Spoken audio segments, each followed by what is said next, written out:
तर बातमी आहे राज्यातल्या लाडक्या शिक्षकांची। आज शिक्षक दिनाच्या दिवशी महाराष्ट्रातल्या 2 शिक्षकांचा राष्ट्रीय शिक्षक पुरस्कारानं गौरव करण्यात आला। त्यातले एक आहेत गडचिरोलीचे मांतय्या बेडके, तर दुसरे आहेत कोल्हापूरचे सागर बगाडे।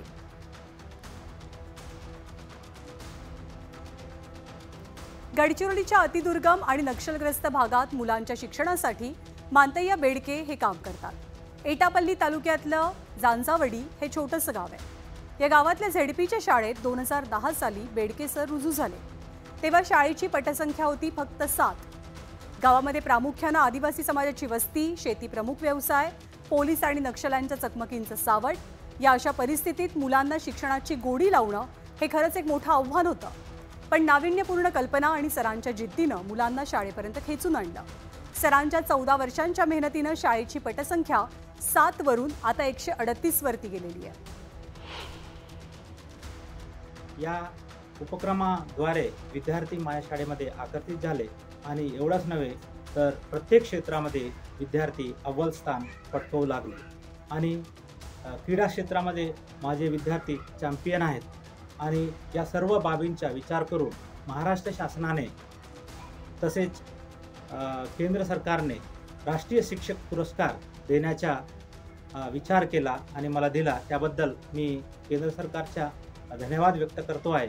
हा अभिमान आहे मला आणि माझ्या या कामाचा फळ आहे असे मी मानतो।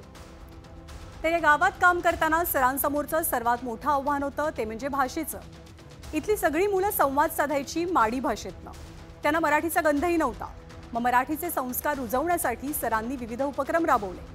मुलांना मराठी शब्दांची ओळख होण्यासाठी शाळेमध्ये बोलक्या भिंती तयार केल्या।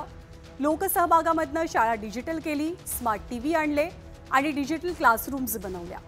सरांच्या कामामधनं पालकांच्याही मनात त्यांच्याबद्दल विश्वास निर्माण झाला आणि आजूबाजूच्या 10 गावातल्या पालकांनी आपल्या मुलांना सरांच्या शाळेत शिकवायला पाठवायला सुरुवात केली।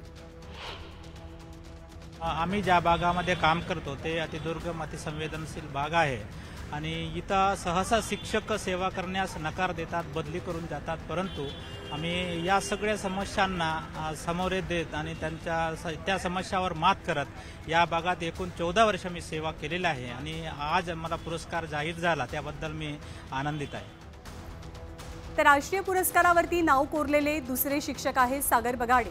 कोल्हापूरच्या लोहिया स्कूलचे हे कला शिक्षक विद्यार्थी वर्गात प्रचंड लोकप्रिय आहेत। मुलांमधले कलागुण ओळखून कलाकार घडवणारे शिक्षक अशी त्यांची ओळख आहे। ते स्वतः उत्तम चित्रकार, रंगकर्मी आणि नृत्य दिग्दर्शक आहेत। शाळेच्या भिंतींपलीकडे आणि तासांपलीकडे जाऊन शिकवणारे मास्तर म्हणून त्यांना कोल्हापूर ओळखतं।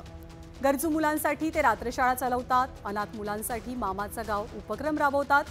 त्यांच्या तालमीत घडलेल्या विद्यार्थ्यांनी राष्ट्रीय आंतरराष्ट्रीय पातळीवरचे मंचही गाजवलेले आहेत।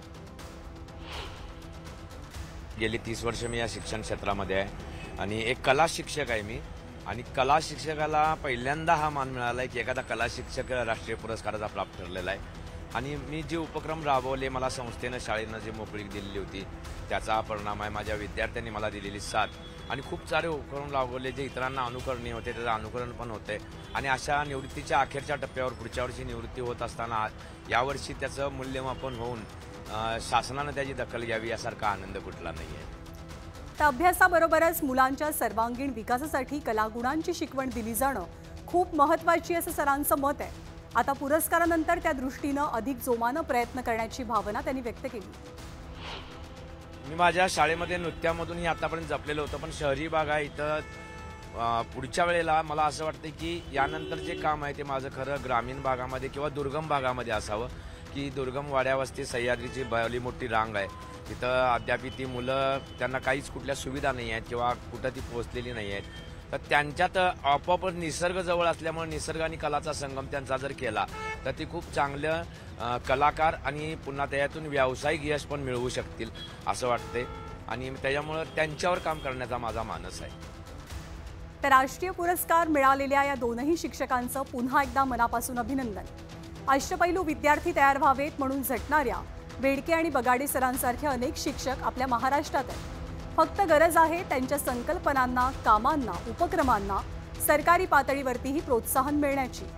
असं झालं तर गावागावात मोठ्या संख्येनं लाडके शिक्षक नक्कीच तयार होतील। आणि या सगळ्या बातम्यांचा आढावा घेतल्यानंतर आज बुलेटिनमध्ये वेळ झाली आता इथेच थांबण्याची. पण एक खास आठवण, या बुलेटिनबद्दलच्या तुमच्या प्रतिक्रिया, तुमचे अभिप्राय आम्हाला नक्की कळवा. खाली स्क्रीनवरती तुम्हाला न्यूज 18 लोकमतचे यूट्यूब, ट्विटर आणि फेसबुकचे ID दिसतील.